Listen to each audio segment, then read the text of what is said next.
Bien, aquí comenta el libro de Sifrei, que cuando la Torah dice Zahor, que es como recuerda, que he dicho muchas veces que es dale prevalencia, se refiere a la boca, y Lotishkach, que es lo mismo, se refiere con el corazón.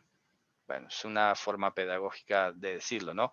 Pero me llama mucho la atención que esta combinación boca y corazón es la que utiliza Pablo en la carta a los romanos, ¿no? Si confiesas que Yehoshua con tu boca y lo crees en el corazón, es como dando a entender cómo debe estar presente de manera visible, externa e interna. No puedes estar con la boca una cosa y por dentro otra cosa, o supuestamente tener una creencia muy adentro del corazón y luego tener otro discurso. Porque hoy en día han salido muchos astutos, bueno, que astuto entre comillas, ¿no? Que creen que se pueden convertir al judaísmo negando o no mencionando al Mesías y creen que con eso van a ir muy adelante. Tarde o temprano se va a detectar, se va a saber y va a ser peor. Así que hay que dejarse de este tipo de iniciativas porque no terminarán bien jamás. En todo caso, es un acto totalmente desleal. Es un acto que estás mintiéndote a ti mismo. ¿Cómo a sabiendas vas a ir a un lugar donde sabes que no creen en Mashiach y te vas a hacer pasar como si tú no fueras? Eso es una cosa totalmente desleal. Bien, y llegamos entonces a la mitzvah que completa 60. Dice, esta es la advertencia por la cual hemos sido advertidos de no pronunciar, bueno, a ver, de no pronunciar de mala manera, ¿no? El nombre grande exaltado sea. Dice, y esto tiene que ver con lo que dicen los herejes, Leilá, Leilá, dice arriba lo de arriba, es una forma indirecta de referirse a Dios. Como decir, bueno, si no decimos el nombre, pues digo el cielo o digo una metáfora o lo que sea.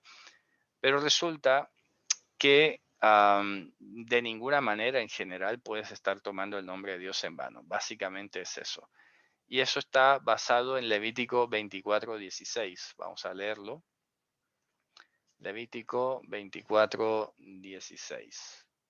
Tiene que ver mucho con lo que acabo de decir ahora. Una cosa con el corazón y una cosa con la boca. No tener dos tipos de actitudes. 24:16 leemos lo siguiente. Bueno, vamos a leer desde el 13, ¿no? Para que se entienda un poco.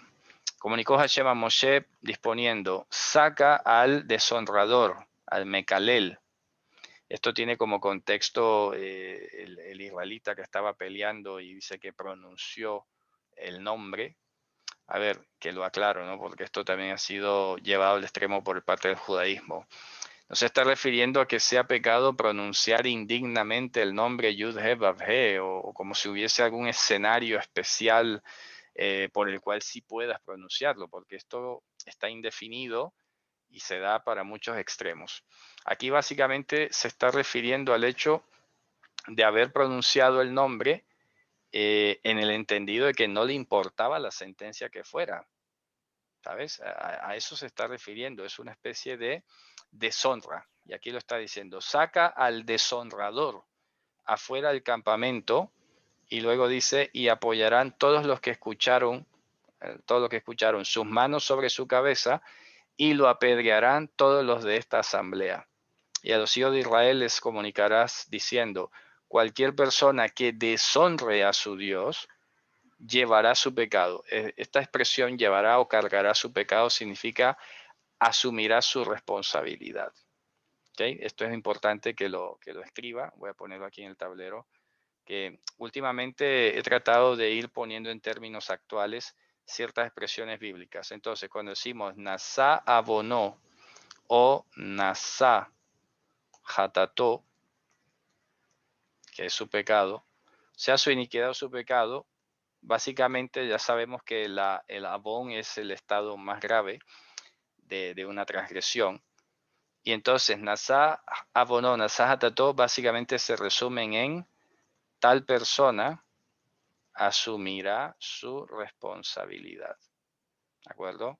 O será responsable por lo que le suceda. Así, ese sería el equivalente actual de esta expresión bíblica: cargará su iniquidad, o cargará, o ponen llevará, ¿no? Llevará su iniquidad o llevará su pecado. Que en hebreo dice nasa, que es cargar, pero se refiere a eso, asumirá la responsabilidad. Dice, me ha vuelto a pasar lo mismo hace un rato, salgo y me vuelvo a permitir entrar. Sí, adelante, yo ahora le admito ahora que vuelva a ingresar, ¿ok? Bien, perfecto. Bueno, quería explicar esa parte, entonces seguimos leyendo aquí. ¿Y qué nos dice?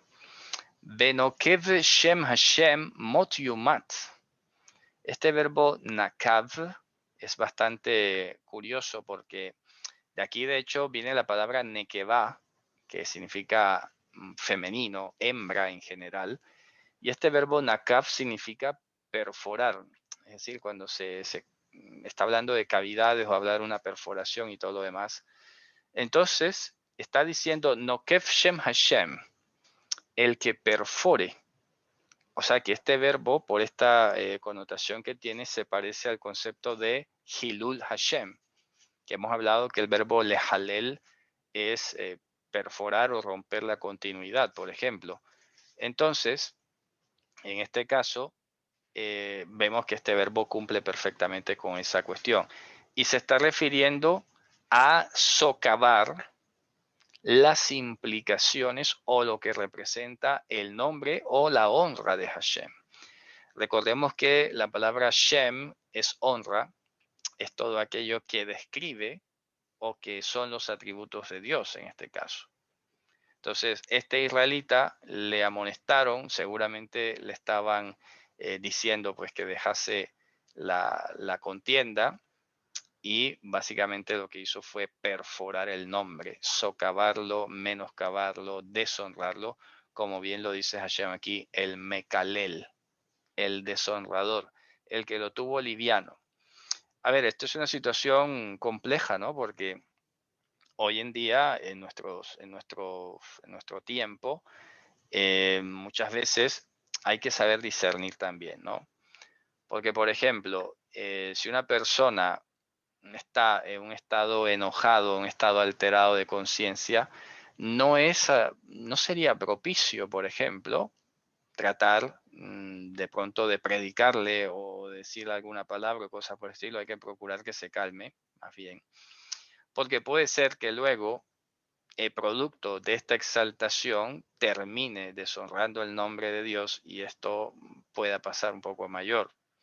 ¿Sabes? Porque Dios no va a tener, y ya lo dice claramente, no va a tener por inocente al que es culpable.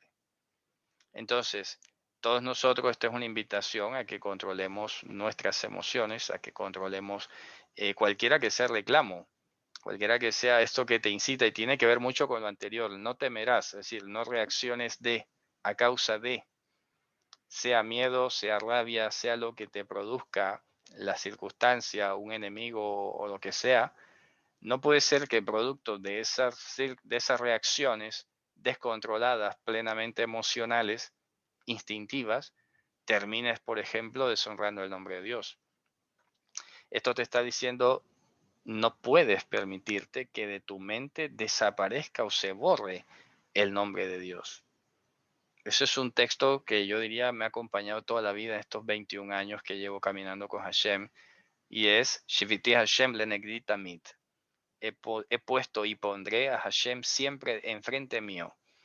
Porque ponértelo enfrente, imaginártelo, si es que la palabra imaginar, porque quiero ser muy pedagógico, si te imaginas que está al frente, lo logras visualizar al frente, es que te tienes que confrontar.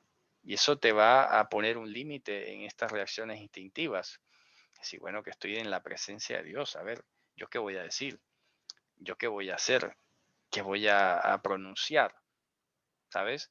Y es ahí donde ya por lo menos tienes que saber, tengo que controlarme, no sea yo que termine deshonrando el nombre de Hashem, tomándolo como cosa ligera. Porque pasa, suele pasar o puede pasar. Entonces, cuando tocamos un mandamiento, por algo será, ¿de acuerdo? Y esto, pues que sea de edificación a quien lo necesite, claro está, ¿no? Así que muchísimo cuidado. Porque Hashem dice esto en Levítico 24:16. El que deshonre o perfore el nombre de Hashem, mot yumatz, morir, morirá. Lo apedrearán todos los de la asamblea. Y ya sabemos el contexto en el que se dio, ¿no?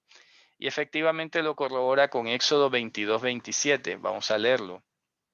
Éxodo 22:27 dice lo siguiente, que va en el mismo tenor, pero fíjate la connotación que alcanza aquí en este pasaje de Éxodo, ¿no? Porque dice, Elohim lot kalel venasi beameja lota or.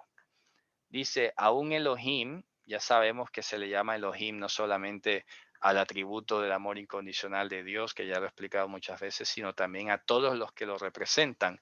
A todo aquel, como bien explicó Mashiach, a todo aquel a quien vino palabra de Dios, se le llamó Elohim. Entonces está diciendo, aún Elohim no vas a deshonrar.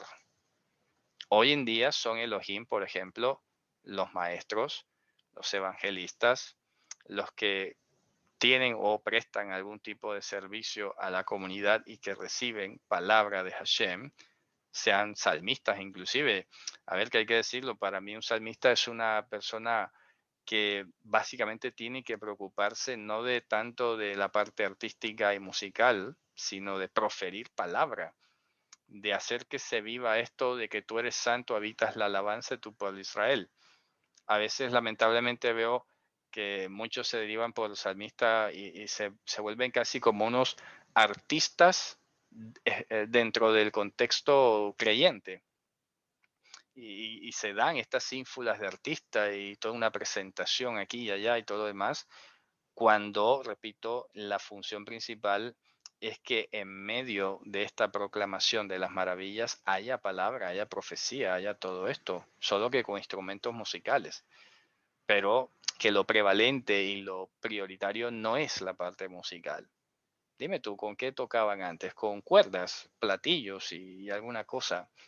No había la oportunidad de hacer grandes composiciones orquestales, ni grupales, ni nada por el estilo. Aquí lo que importaba era lo que se profería palabra, ¿de acuerdo? Ya puedes tener no sé, una sola pandereta. A mí, se lo digo por experiencia, alguna vez íbamos a empezar el servicio en la comunidad, allá en la primera comunidad, y se fue la energía y no había guitarra, no había más nada. ¿Y cómo hice la alabanza? Con una pandereta.